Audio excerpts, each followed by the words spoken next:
all the way from Canada. We have Mikael Zewski. Mikael, I think this is your ninth time fighting in Las Vegas. I know this is obviously a unique situation given that it's a bubble, but how will fighting in Las Vegas, fighting at the MGM so often help you, those experiences as you prepare for Mean Machine? Well, I've been here before, so it's nothing new. It's not like there's any added pressure of fighting outside of my country. I've fought here, like you said, it 8 times, I believe. So, the airport, the hotel, the top-ranked staff, everybody. I just know everyone, so I feel like I'm home. There's no added pressure, so I got that experience already.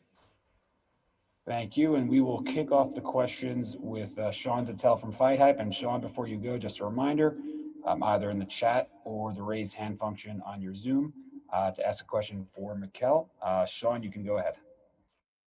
Hey, Mikael, thanks for your time, man. We just got a chance to talk with Mean Machine before you came on, and he said he sees this fight very well being a war, maybe even from round one. Do you see the same thing? I mean, a lot of things can happen for sure. He has a style that he likes to come forward. I do too, but there's a lot of things I could do. I could move. I really don't have like a concrete, solid game plan that I want to stick to. I just want to go in there and just do my thing. And if I have to move, I'll move. If I have to fight, I'll fight. But I definitely see this as a fight where, it could get ugly and we could both get in a war for sure. How do you feel about being the underdog in this fight? What's maybe being underestimated about you? Well, I mean, I feel like it's a kind of a relief because there's no added pressure. Obviously, he's had a very good performance against Crawford. So, and I didn't really fight any big names that could be mentioned here. So I'm just a guy that I have a lot to lose for sure in this fight, but also have a lot to win as of compared to him. So I just want to go in there, do my thing, and get the credit that I feel that is due to me, and I get the respect as well. Yeah, what did you think of Kavaliauskas and watching that last fight with Terence Crawford? What did you think of that fight? I was there. I was ringside at the fight, and I thought it was a great fight. I thought it was pretty close until Crawford just decided that he would just break him mentally and just went in, made it a ugly fight. But I know Kavaliauskas. He's fought on my undercards before on fights when I was like a top prospect with Top Rank, and he would fight like on the lower end of the card. But he's a talented fighter. He's been to the Olympics twice, and he's a very skilled guy. I just see some flaws in his game that I can exploit. And lastly, is that who you're gunning for if you could win this fight? I mean, no one goes after Terence Crawford, but is that who you're going for in particular, or is it another welterweight? Or Well, obviously this fight being with Top Rank, if I win, they have an option on me. So of course I want Crawford. He's the best guy. He's the best out there, and I feel like I could get a hedge against him. So of course, but I'm not thinking about that really. Kavaliauskas is the guy to beat right now. He's a very good guy. So I'm not thinking the future, the past. It's right now, right here, right now, and it's happening on Saturday. Thanks, Mikael. Thank you. Thank you, Sean. And next up, we go all the way from Montreal to Mr. Herb Zurkowski. Herb, go ahead. Hey, thanks so much, Mikael. Thank you for your time. Um, of course, because of the restrictions here in Quebec, you haven't been able to really spar. It only began about the last week or so. Has that caused you any problems preparing for this fight? How have you gotten around that? I will not really dive deep into it. I just want everybody to know that I would not come in a fight without proper preparation. I would not go in a fight going in to lose. I would not go in a fight without being 100%. So I had to do some things, and I did it. But I'm not going to talk about it. But I'm prepared here. I'm 100% for sure. At age 31, fighting in Vegas like this, main event on an ESPN card, certainly arguably you've been overshadowed by some other guys here in this province. Just can you talk about what this opportunity means to you and what it could lead to? It's huge. At this point of my career, I really needed that. I've been begging for a fight, calling people out. I told Yvonne, Top Rank knew. They offered a couple of guys that I didn't. I just said, let's go, let's go. They were on short notice. So I said, just give me 2 weeks, but I never turned the fight down. They offered me a lot of guys that I just said yes. And it turned out to be at the end, they told me, would you be ready in 6 weeks? I said, yes, for sure. And they said, okay, Kavaliauskas. I said, it's perfect. Let's go. What are you expecting from the guy you're fighting? think he's going to bring his A game. He lost. He's coming back from a draw and a loss. Two very good fighters. Obviously, Crawford's the top guy, and he did a good show out there, and it was a close fight. So, but I think he really needs a win here. He really needs it, and so do I. I really need a win too. So it's a big opportunity for me to showcase everything and to get the respect that I feel that I need right now. But he's a very good fight. He's fast, he's strong, and I'm like that too. I just feel like I've been through different opponents when I learned a lot more, I feel like. And just finally, because I know there are other people waiting in the queue to speak with you. Of course, Vegas is the site where you suffered your only loss. I read your father, who's your trainer, of course, said that you choked that night. Would you agree with that assessment? And how do you push something like that out of your mind? Oh, obviously, I totally choked. It wasn't like I was supposed to win that fight. I was I was favorite in that fight to win, and I just I had a bad night. I feel like it could happen to everyone, but in boxing, it costs a lot when that happens. But I really accepted the loss. I took it like a man. I digested it and I learned from it. And I'm not even thinking about that, being in Vegas. I'm just excited to be here. And I feel like we got a good setup here to have a great fight. Great. Thank you. Good luck. Thank you. And we move forward to Jake Donovan from Boxing Scene. Jake, please go ahead. Thanks, Evan. Appreciate it. Yeah, so I just wanted to ask, I know your goal is to get to Terence Crawford. So with that, how long has a fight like this been on your radar? For it, I mean, since my only loss, I came back and I wanted to, kind of prove that it was a mistake and I needed the opponents to do it. And then I went back to Quebec and they gave me the position that I needed to really learn and grow and get better as a fighter. Because early in my career, I would just knock people out and just pressure them and make them quit mentally. But you can't break mentally everyone, and at some point somebody's going to resist and you're going to have to find ways to win rounds. And I just feel like that's what I did, and I'm coming back here to have a good fight on Saturday. Gotcha. So with that in mind, I know your last fight, I think was last November, if I'm not mistaken. Was it your goal to make this fight, like, would you say like your first fight of 2020, like before the pandemic?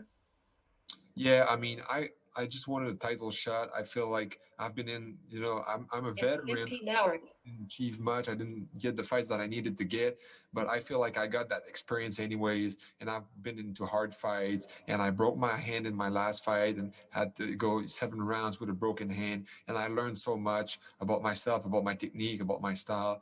And right now I feel like I wanted a big fight. I wanted to have a guy, but I didn't think I was going to get this kind of opportunity right now, and I was ready for it. I mean, at 31 with 35 fights, the only thing is to be ready. Okay, great. I know there's a lot of other people in the queue. I'll let them have that shot. Thank you so much, and looking forward to seeing you on Saturday night. Thank you, Jake. And now we go ahead to Daniel Cloutier. Daniel, you're unmuted. Please go ahead. OK. Mikael, est-ce que je peux te poser la question en français? Oui, certainement. Qu'est-ce que tu vois comme force et faiblesse de ton adversaire? Ben, je pense que sa force, c'est certainement sa puissance, sa rapidité, son explosion. Ses faiblesses, c'est comment il place ses pieds. À certains moments, il est un petit peu plus lent sur ses réactions. Mais puis mentalement, je pense qu'à certains moments, il peut un peu comme give up, abandonner un petit peu mentalement si je mets de la pression suffisamment comme Crawford a fait. Mais oui, je pense que c'est pas mal ça. Bon, fait que si tu mets de la pression sur lui, tu es confiant de l'emporter? Je suis confiant de l'emporter, peu importe comment que ça va se passer. Je n'ai pas nécessairement besoin de mettre de la pression. On va voir comment ça se présente. Je suis prêt à toutes les éventualités. Puis j'arrive là préparé avec un mindset que ça me prend une performance. Il faut être moi dans le moment présent. Puis peu importe ce qu'il va m'offrir, je vais avoir quelque chose pour y répondre. Bon, ben je suis de tout cœur avec toi. Merci.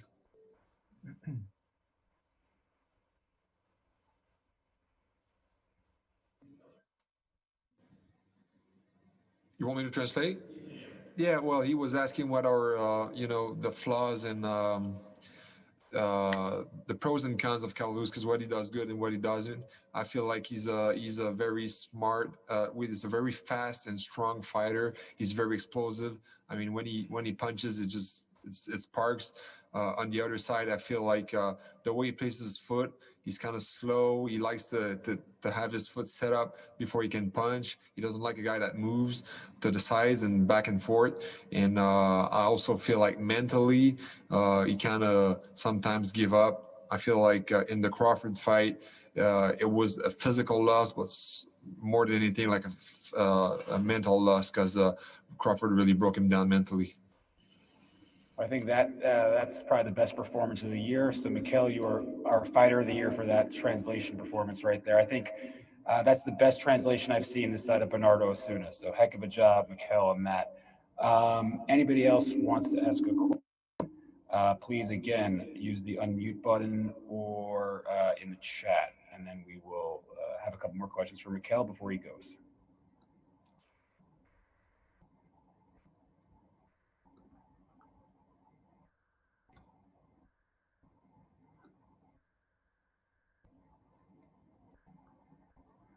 Looks like we have one more, guys, so just hold on 1 second, please.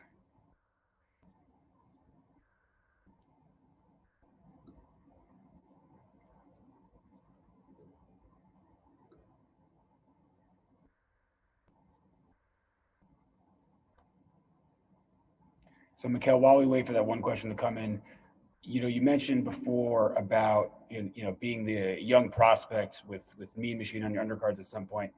How has it been that sort of your career's evolved? Now you're sort of the veteran who's been there before. I mean, how have you called upon those experiences and from being a young prospect who's undefeated to now you're the veteran contender? Can you talk about that transformation in your career and sort of mentally how you've gone through that? Yeah, it's certainly like the way I matured and understood boxing a little more. Like I said, I can't just be a prospect and knock everybody out. It's not going to happen. At some point when you reach a certain level, guys are just going to stay there and take the punch, and you have to find ways to when I was younger, my way to win the fight was to scare the guy off and beat him down, and he was going to quit or I was going to knock him out. But as you grow older, the fighters that make it through this process are stronger and mentally and physically, and they will take a punch, and you can't knock everybody out. So that's the transition that I made to really become like more patient, more calm, and be ready to go through rounds. Even though I always thought that if you don't knock him out, it's bad, or sometimes you just need to take your time and take the tools of the other guy away one by one instead of just going in and trying to break him down right away. Thank you, Mikael. And I'm going to give everybody one last chance to either send the message in the chat line or raise your hand on the thing. So I'll give you about 10 more seconds. And then if not, we will let Mikael go because we got to weigh in about 23 and a half hours.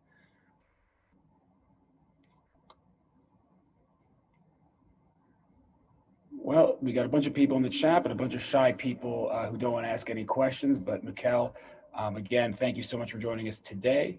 A reminder for everybody that the ESPN Plus stream begins at 7:30 p.m. tomorrow, and we're going straight through to the main event. So everybody be there, be square. And also our weigh-in will begin tomorrow, 4 p.m. Eastern, 1 p.m. Pacific. That'll be live on ESPN Plus and then available shortly thereafter on the Top Rank YouTube channel. So thank you everybody for joining us today. Thank you, Mikael, for closing it out and for your great translation work. And we will see you all tomorrow. Thank you. Bye-bye. Thank you.